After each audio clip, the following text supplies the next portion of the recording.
Welcome to Final Fantasy Brave Exodus video. We've got for you the global and JP review at the same time. So, Popoi,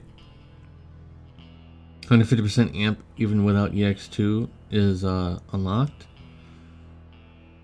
He has they have two field effects. 40% in perils, which are pretty okay even nowadays. And since he has three of them, it's at least okay. Actually, technically has four fields. I mean, three in total, but four effects.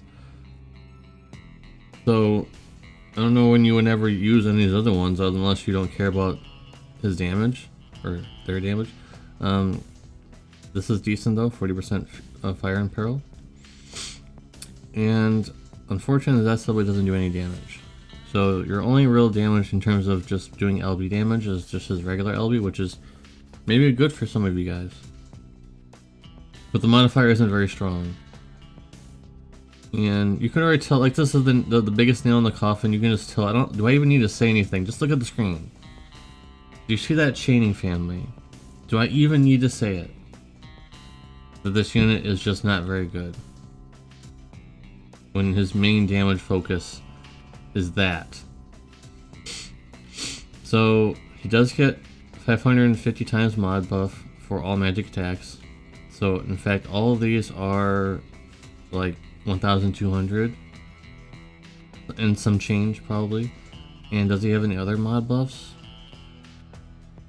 I don't believe he does. He does the LE mod buff, whatever, but I think that's it.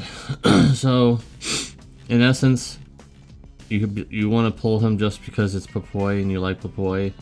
I really feel like I know I say that like in a meme, but I think I'm serious this time. Unless you don't like Popoi, you don't like this game or the characters or anything, then you probably should just stay away, because the field effects, like, there's going to be a bunch more in the future that are not limited. So I can't really say anything good about this guy. There's not much to say. Only 30% of weapon and peril. We're gonna get 40 to 50% in the future. Not for that weapon, but just in general. So I just don't think it's worth investing in Popoi when you guys know that Imajin Plus is coming really soon now, like really soon. So there's absolutely zero reason, and they gave you zero reason to pull for Popoi. There's no buffs. It's the same unit that was on JP, and no one pulled for him there either.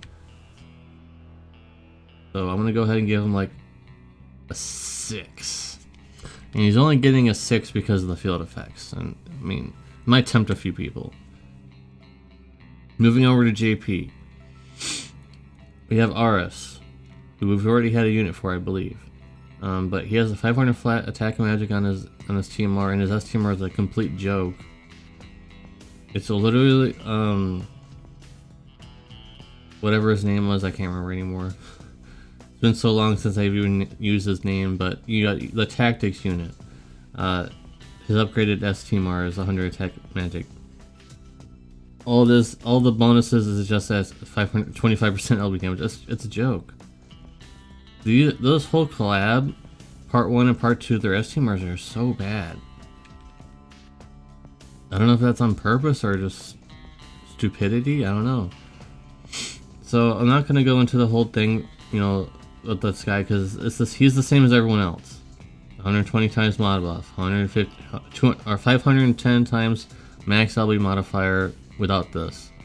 All this stuff as usual, but he also has the same thing that Bosch had. Right now he has 100% amp for himself and a 40% in peril for a weapon. Sadly, I wish this was at least for someone like the one that Ace has, where you can choose someone else. I don't know why you would ever use this. And the only situation I would ever see that would even be useful in is like if your provoker's dead or something. Even then you'd be able to take care of that. So he's just a typical pretty good damage dealer, but lightning is now good because look at this leader skill. Wow, 1000% attack magic for lightning units, and there's no like Dragon Quest unit requirements or anything like that, so you can just get lightning. That's great. The negative, he's not a chainer, he's a weird finisher. 4 hits. Typically you can get 2 to 3 into a capped chain as long as the chain is pretty high number, but 4? That means this guy has to have a pretty good wind up for this to work, or else this is not, you're gonna, one of the hits is just not gonna be very good. And probably, I mean, obviously the last hit's probably gonna be the one that's gonna miss. Because you don't really want to do it too early, because maybe if the hits are too fast, I haven't seen what the hits look like. Hopefully they're delayed, because if they're all at the same time, like super quickly, then it's either good or bad. It depends how fast it is. So the leader skill is very good. The unit himself, he's decent, and his damage numbers are pretty okay. But the next unit we'll be talking about is actually somehow even better. I'm surprised, but I'm gonna give him an 8 because his leader skill is good. That's about it. So apparently this guy is actually the strongest unit in the game in terms of just numbers. There's also nuances and things like that. This guy might not be the best, but that's actually crazy that the numbers that this guy puts out. So 500 flat magic on his STMR, which is pretty standard, which is what we want. And his TMR at a quad killer. I mean, I'm not gonna take that. I'm not gonna bad mouth that too much. So his main damage focus here, you need to get him in the EX2 so you can get this 500 times mod only for 1 turn. But he has a store buff for 400%. So this is where the damage is coming in, guys. He has a 400% instead of 300%. See here, this is the typical 300%. He has a 400% store buff for himself for 1 turn, of course, only 1 use. So this is where his damage is going to be coming in.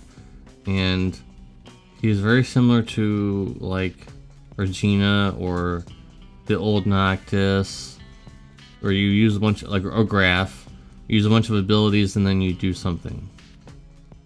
And it seems like these are the ones that you would want to do something with. They're 5 hits though, which is weird, instead of 1. Okay, so you don't really care. I don't know if you even do you even care about his SLB? Not really. I mean, it will deal damage. It's a chaining earth damage, you know, 510 times. So it's not weak or anything. It's actually really powerful. But I think that his main damage is just using these abilities and using. Well, first time in a long time, an ability unit is actually stronger than his SLB. So